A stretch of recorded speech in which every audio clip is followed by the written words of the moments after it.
Alright, so let's talk about tracking. So I'm gonna change this to tracking, and tracking also takes a CG float.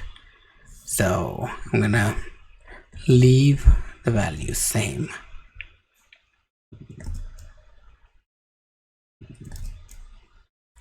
Okay, and there's a reason why I'm actually leaving them same, because I want to show you that the difference that it makes.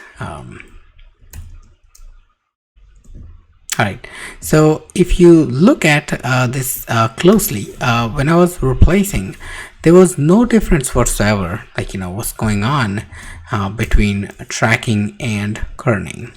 Okay, so tracking and kerning are do something very similar. So tracking is another one of the modifier that modifies the spacing between characters, but it actually indicates how much additional space in points need to be added to each character's cluster after the layout. Okay, so that's basically what the difference between tracking and kerning is. For in normal cases, you're not gonna see much.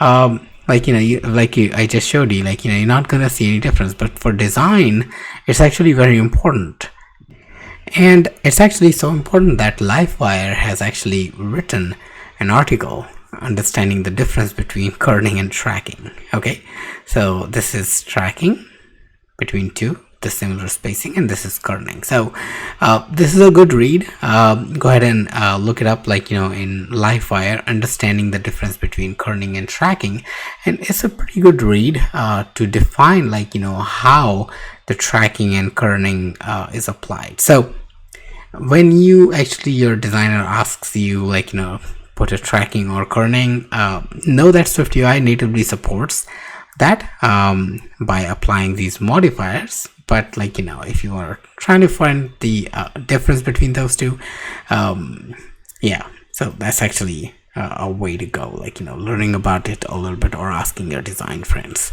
about it. Okay, so that was the tracking, pretty much very similar to what kerning is, putting the spaces between the characters to give them a little bit more breathing room. All right, so that was it for this video. I'll see you guys in the next video.